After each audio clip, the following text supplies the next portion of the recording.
बिस्मिल्लाहिर्रहमानिर्रहीम। Adobe Illustrator की class number 9 के साथ मैं अमीनुल हसनात आप लोगों की खिदमत में हाजिर हूँ।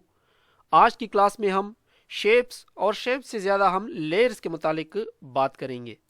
दोस्तों, अभी तक अगर आपने मेरे चैनल को सब्सक्राइब नहीं किया तो चैनल को सब्सक्राइब कर दें और साथ बिल का आइकन दबाएं ताकि मेरी आने वाली तमाम वीडियोस की नोटिफिकेशन आपको मिलती रहे।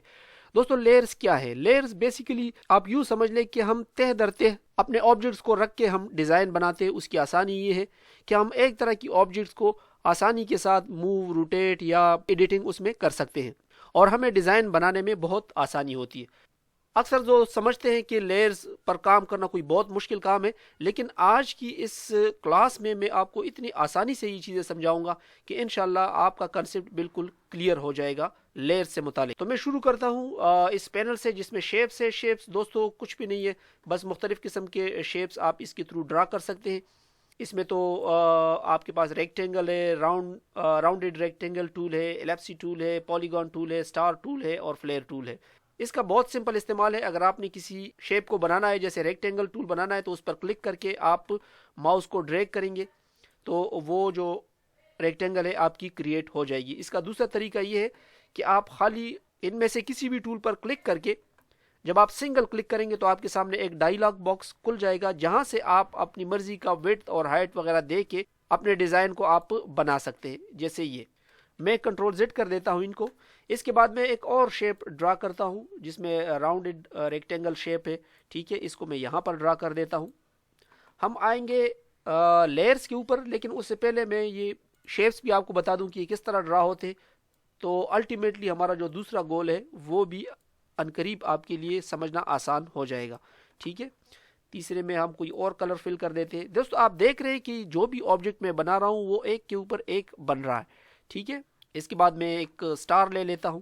इसको भी हम कोई और कलर दे देते हैं, जैसे इसको फॉर एग्जांपल हम ब्लू कलर दे देते हैं। तो मुझे उम्मीद है कि इसमें तो आपको कोई मसला नहीं होगा कि रेक्टेंगल किस तरह क्रिएट करते हैं और एलिप्सी टूल क्या काम करता है या स्टार टूल क्या काम करता है। ये सिंपल उन ऑब्जेक्ट्स को ड्रा करने के काम आता है। अच्छा, अब आते हैं हम लेयर्स के ऊपर। लेयर जिस तरह मैंने आपको शुरू में बताया कि आप चीज़ों को तह दर तह बनाते हैं ताकि आपको डिज़ाइन बनाने में आसानी हो। लेयर को आप कहाँ से देखेंगे? दोस्तों, यहाँ पर आपके पास लेयर का पैनल है। जब आप इसको क्लिक करेंगे तो ये आपके सामने ओपन हो जाएगा। आप चाहे तो इसको यहाँ पर लेकर आ सकते हैं। आसानी की खातिर आप इसको छोटा बड़ा भी कर सकते हैं। जब मैं इसके ऊपर क्लिक करता हूँ तो आप देख सकते हैं कि जितने भी ऑब्जेक्ट आपने बनाए हैं वो अलग अलग लेयर्स में बने हुए। अगर मैं इस येलो वाले को उठाकर ऊपर लाना चाहूँ तो बहुत आसान है। आप यहाँ पर क्लिक कर दें, इसको लेकर आ जाए ऊपर, तो ये सबसे टॉप के ऊपर आ जाएगा।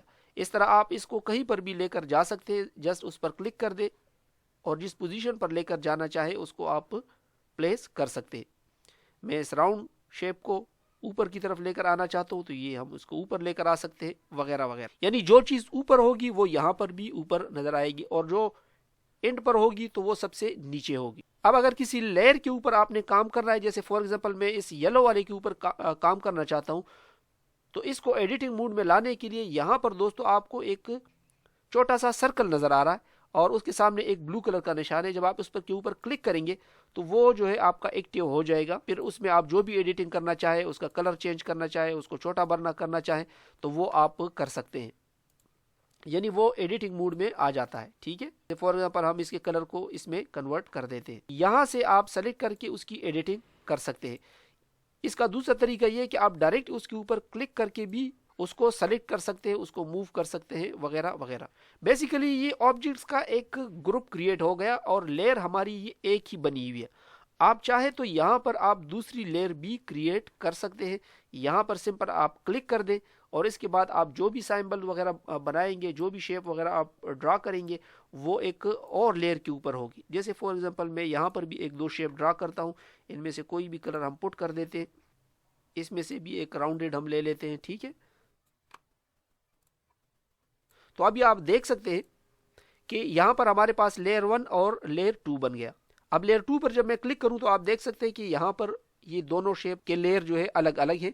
इसको भी आप उसी तरह से ऊपर नीचे कर सकते हैं। आप किसको ऊपर रखना चाहते हैं, किसको नीचे रखना चाहते हैं। इसका एक और तरीका भी है दोस्तों, वो ये है कि आप यहां पर क्लिक करके आप यहाँ से अरेंज में आ जाए और इसको bring to front, bring forward, send backward, send to back वगैरह इस तरह भी कर सकते हैं। जैसे फॉर एग्जांपल मैंने इसको सेंड टू बैक कर दिया तो ये इस लेयर के बैक पर आ गया। इस लेयर में चूंकि सिर्फ 2 थे सो वो इस दूसरे वाले के बैक पर चला गया। अगर आप इसको फिर फ्रंट पर लेकर आना चाहते हैं तो यहाँ से आप इसको फॉरवर्ड भी लेकर आते हैं, ब्रिंग टू फ्रंट भी लेकर आ सकते हैं।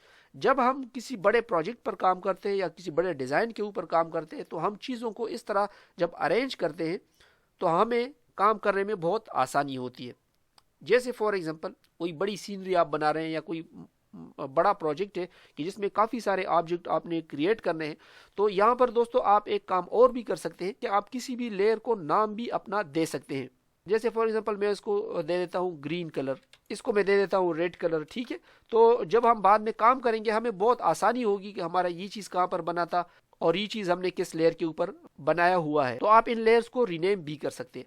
अब इनमें से किसी लेयर को आपने डिलीट करना हो तो वो भी बहुत आसान है। उस लेयर पर आ जाएं, यहाँ पर क्लिक कर दें, ये सेलेक्ट हो जाएगी और इसको सिंपल ड्रैग करके आप यहाँ पर ये जो बिन का निशान बना हुआ है यहाँ पर ले आए तो आपकी वो लेयर जो है वो डिलीट हो जाती है। मैं यहाँ से इसको क्लोज कर देता हूँ। अब इस पूरे लेयर को ही अगर आपने डिलीट करना हो तो भी सेम मेथड है कि आप यहाँ पर आ जाएं और इसको आप यहाँ से डिलीट कर सकते हैं। यहाँ पर दोस्तों कुछ ऑप्शन और भी है। वो यहाँ पर ये जो आंख का निशान आपको नजर आ रहा है, इसका मतलब है कि आप किस लेयर को विजिबल करना चाहते हैं या इनविजिबल करना चाहते हैं। अगर इसके ऊपर आप आंख का निशान होगा तो इसका मतलब है कि ये नजर आएगा। अगर आप इसको क्लिक करेंगे तो ये हट जाएगा यहाँ से। ये इसके बाद दोस्तों जो नेक्स्ट रो है इसमें आप अगर क्लिक करेंगे तो आपको एक लॉक का निशान नजर आ जाएगा। लॉक का मतलब ये है कि अब आपकी ये वाली जो लेयर है ये लॉक हो चुकी है। बाकी चीजें आप इधर उधर हटा तो सकते हैं मगर इस लेयर को आप कुछ भी नहीं कह सकते, ये लॉक हो गई। तो इसकी भी अक्सर औकात हमें जरूरत पड़ती है जब हम ट्रेसिंग वगैरह करते हैं कि मेन ऑब्जेक्ट हमारा लॉक्ड रहे, तो वहां पर सिंपल आप यहाँ पर क्लिक कर दे और वो जो लेयर होगी वो लॉक हो जाएगी। बाकी चीजें तो आप मूव इधर उधर कर सकेंगे मगर जो लॉक लेयर होगी वो मूव नहीं होगी। दोस्तों मैं अंडू कर देता हूं इन चेंजेस को। जी दोस्तों मैंने सब कुछ अंडू कर दिया। अब यहां पर दोस्तों एक और ऑप्शन हमारे पास है क्लिपिंग मास्क का। ये बहुत ही एक दिलचस्प सा टूल है। क्लिपिंग मास्क का मतलब ये है कि जो चीजें आपकी उस क्लिपिंग मास्क के अंदर आएगी वही विजिबल होगी, बाकी तमाम चीजें जो है वो इनविजिबल हो जाएगी। फॉर एग्जाम्पल मैं यहां पर 2-3 शेप्स ड्रा करता हूं।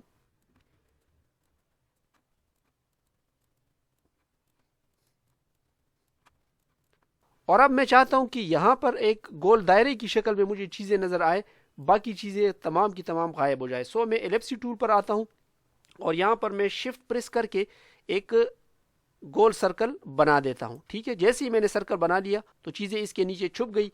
अब यहां पर जो ऑप्शन है क्लिपिंग मास्क का, अगर मैं इसके ऊपर क्लिक कर दूं तो आप देख सकते हैं कि बाकी चीजें तमाम जो है वो इनविजिबल हो गई और सिर्फ जो अंदर वाली चीजें हैं इस मास्क के अंदर वो हमारे सामने विजिबल हो गई है। आप चाहें तो बाद में इन चीज़ों को आप एडिट भी कर सकते हैं, आप इसको आगे पीछे अपनी मर्जी के मुताबिक सेट कर सकते हैं, मगर विजिबिलिटी सिर्फ उसी क्लिपिंग मास्क सर्कल की होगी जो कि आपने दिया हुआ है, जिसको आपने क्लिपिंग मास्क बनाया हुआ है। इसका अक्सर इस्तेमाल हम पोस्टर वगैरह बनाने में करते हैं। मैं थोड़ा सा आपको डेमोन्स्ट्रेट कर देता हूँ। यहाँ पर एक तस्वीर मैं अपनी लेकर आता हूँ, फाइल में जाके प्लेस, और यहाँ से फॉर एग्जाम्पल मैं अपनी इस तस्वीर को यहाँ पर प्लेस कर देता हूँ। प्लेस करने के बाद दोस्तों इसको मैं एम्बेड कर देता हूं। अब मैं चाहता हूं कि सिर्फ ये वाला जो एरिया है वो मुझे नजर आए, तो इसके लिए सिंपल मैंने एलिप्सी टूल के ऊपर क्लिक करना है। एलिप्सी टूल पर क्लिक करने के बाद आप एलिप्सी को ड्रा कर दें और ये ड्रा करने के बाद जहां पर आपकी मर्जी हो इसको आप प्लेस कर दें। प्लेस करने के बाद यहाँ पर आप क्लिपिंग मास्क पर क्लिक कर दें तो आप देख सकते हैं कि बाकी चीज़ें जो है वो गायब हो गई। सिर्फ जो एलिप्सी टूल की मदद से हमने सर्कल बनाया था वही हमारे पास विजिबल हो गया। बाद में अगर आप इनको एडिट करना चाहें तो आप इनको एडिट कर सकते हैं। आप चाहे तो इस क्लिपिंग मास्क को आप हटा भी सकते हैं। यहाँ पर आप इसको दोबारा लेकर आ जाएं तो आपका क्लिपिंग मास्क जो है वो यहाँ से हट जाएगा। मुझे उम्मीद है दोस्तों क्लास आपको पसंद आई होगी। फिर भी अगर किसी चीज़ की समझ ना आई हो वो आप कमेंट सेक्शन में मुझसे पूछ सकते हैं। मिलते हैं अगले ट्यूटोरियल में, तब तक के लिए इजाज़त दीजिएगा। अल्लाह हाफिज़।